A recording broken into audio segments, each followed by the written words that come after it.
He is Jalen Rose. I am David What Jacoby. up? We are Duh. Jalen and Jacoby. What is it that we do? We give the people what they want.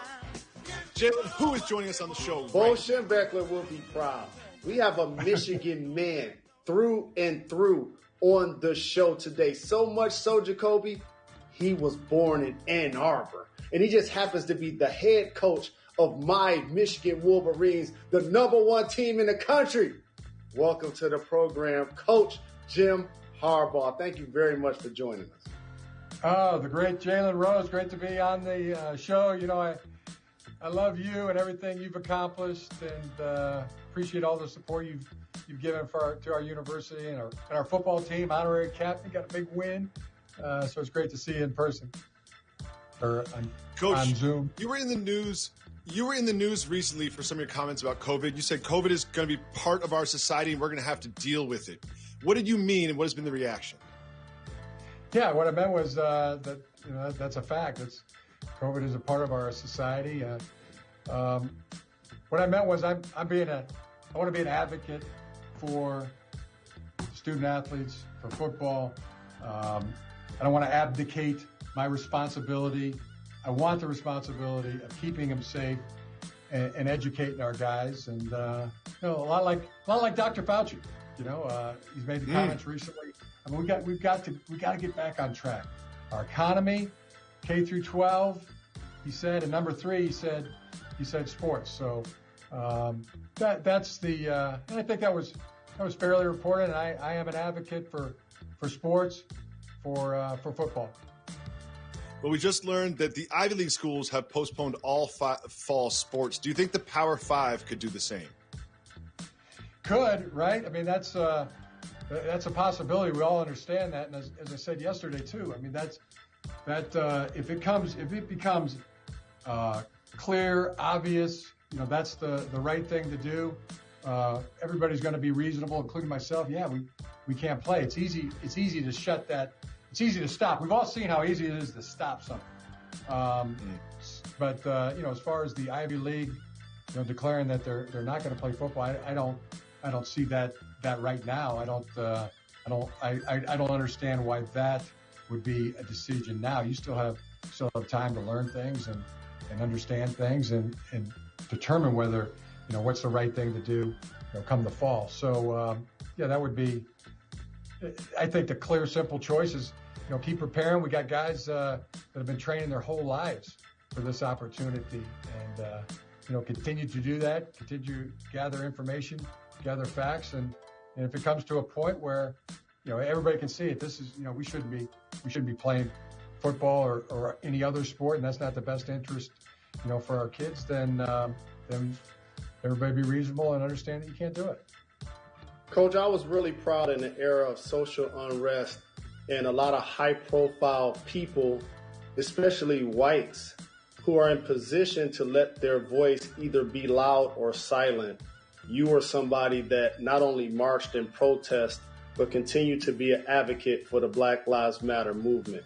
Can you acknowledge some of the things that the University of Michigan and or your football team is doing to heighten that movement? Yeah, it's a great question.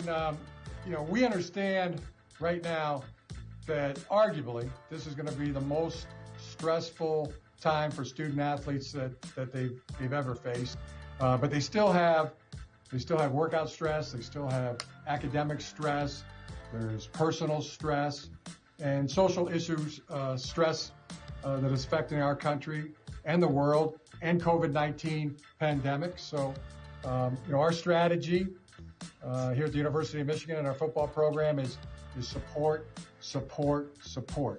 And I'm proud of our guys, proud of our staff, our school, and our players, because they continue to love and support each other. So that's where we are. We're going to always be guided by our core principles, our core values, guiding principles. Those are discussed and put into place, and everybody knows their responsibility and knows their accountability. I could draw back from my first team meeting at the University of San Diego, at Stanford, at San Francisco, and right here at the University of Michigan. And at the core of those principles is fairness. Everyone is guaranteed an equal opportunity. By your talent, by your effort, you will be known. Everybody has the right to express their opinions and encouraged to do so. Opinions are listened to and based on, and decisions are made based on what's best. Racism is not tolerated in any form or fashion. Regarding racism and inequality right now, there is no question our stance, and that is of course, Black Lives Matter. Our team value is mutual respect for every person. My own personal belief is that every life is created equal and has eternal value under God. Coach, you worked very closely with someone who's at the spearhead of this movement, Colin Kaepernick. Colin Kaepernick, you know as well as anybody what he can do on the football field. Why do you think he doesn't have a job, and where do you think his best fit is? Well, first of all, Colin Kaepernick is a friend. He's a brother. He's a great teammate. I love Colin. Really, really proud of him. And the stance that he's taken, what his truth is and what's in his heart, and he's taken, definitely, personal, not for personal gain, but that's what he truly believes. As far as football player, I won a lot of games. We won a lot of games together. I think he's a unbelievably talented football player. Then you get some of the questions sometimes, like, is he good enough? He's had a layoff, et cetera. My personal opinion and really advice to NFL teams is there's only one way to answer these questions, and only one way to find out, and that's, Colin signs somewhere and somebody signs Colin, and you throw the balls out there and find out just how much value he would bring to a team. My advice would be worth your time, and I think that NFL team would be very happy. How was it for you to see the changing in the stance of Roger Goodell 4 years ago, when basically the NFL ostracized Colin Kaepernick, to rewinding 4 years later? In theory, they're apologizing and they're supporting players doing a peaceful protest before games. Yeah, well, I mean, that's it's good that there was learning that took place. I would say that communication should have been earlier, et cetera. And like I said, I think all though, have a mutual respect for Colin, because it was his truth. He stuck to it. I mean, imagine 18 to 20 weeks, consistent, in the face of personal loss and expense to him, and also the backlash, that he was taking. I mean, I think everybody respects the courage of that, Jalen. Coach, my co-host every single week lives and dies on the success of Michigan football and the Wolverines. So please, get us excited about this season. What do you expect this season, and are you going to finally beat the Buckeyes? Yeah, we have great expectations for this season, and it really starts, with our players and our staff. I mean, their engines are revved up. They finally have a place to go. They're working out, and been a bunch of guys that have made really great strides in this offseason, the winter cycle. There was no spring practice, but even through those 3-4 months, our guys were participating in Zoom meetings, being creative, how to get their workouts in. And now they're back on campus and looking good. And we're just full speed ahead. So I know I'm always excited and positive, for every year, but I feel even extra excited and positive right now. Our team is in great shape, and also the leadership level, the hunger level for their opportunity this year is at an all-time high. Coach, thanks so much for joining the show. We look forward to rooting for the Wolverines every Saturday when you return to the field. Ward Manuel, please get that extension done. We need Coach on the sideline for a very long time. Love and appreciate you, Coach.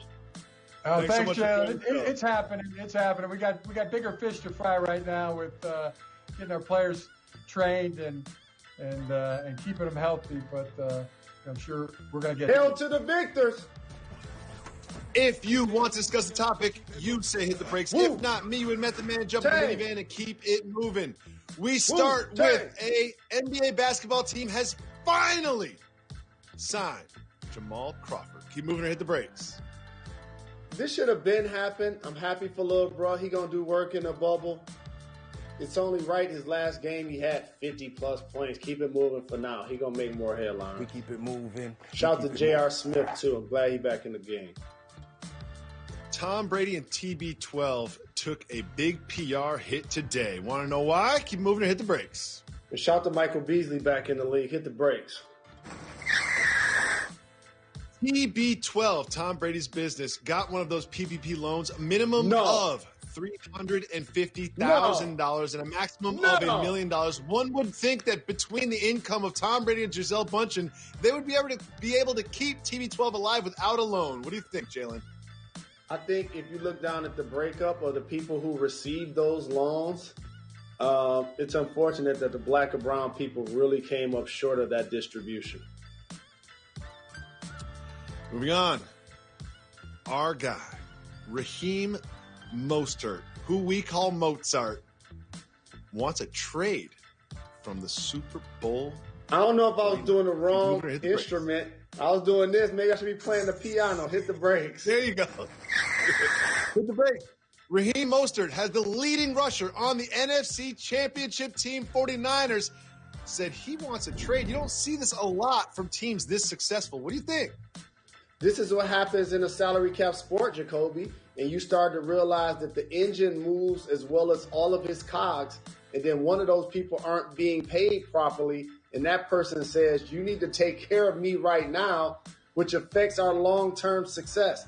If I'm the 49ers, I find a way to get this done. They have a lot of backs, but it just seems like he's the one that continues to be healthy and explosive when they need him the most. That's a great point. Next, we have Zion celebrated his birthday by buying some jewelry. Keep moving or hit the brakes. Hit the brakes. Jalen, I don't think you're a big Avengers guy, but he got a Thanos-inspired chain. What do you think about this? Young, rich, trying to figure his way out. You start buying things, and I promise you, he going to look back at that in 3 to 5 years, and you ain't going to see it ever again. I've been there, dog. Big rims, loud music. You buy all of these things, and he going to look up, and he going to reach down and open his car door. He's like, well, I got this stupid chain. But I'm glad he has it at 20 right now. He's going to enjoy it for the next 3 years. Congratulations, Zion. Jalen, the final topic is about something that you always want to discuss in the program. Hit the brakes. It's about going to the bathroom. And we ran out of time, so we got to keep it moving. We don't have to talk about it. I'm not talking about going poop on national television. I'm going to go to the bathroom. We'll be back in 2 minutes. Go to break. Go to break. Welcome back to Jalen and Jacoby. Deshaun Jackson went on Twitter and quoted an anti-Semitic quote, wrongly attributed to Adolf Hitler, and obviously felt a lot of backlash because of that and has since apologized. What do you think of this saga? Oppressed people have a kinship because they understand what it's like to be denied and or overlooked based on dynamics of things sometimes that they can't control, like their ethnicity, their race, or their color. And this is a learning experience for Deshaun Jackson. It's the same thing I said about Drew Brees. I'm not so quick that when an adult that's educated, professional, and intelligent in a lot of ways either misspeaks or is not informed. It's a learning opportunity. And his apology seems sincere. I saw what Julian Edelman also had to say about Deshaun Jackson's comments, and let's see if he's able to pay it forward. I would love for Deshaun Jackson to actually visit the Holocaust Museum with Julian Edelman. I think that'd be a great way to close this story. I want to thank Jim Harbaugh for joining us on the show. Thank you. And, of course, you can always get exclusive content on the podcast. Make sure you subscribe to that. We'll be back tomorrow at 4. I got to go to the bathroom. With another guest. Next is Highly Questionable and Dan Levin.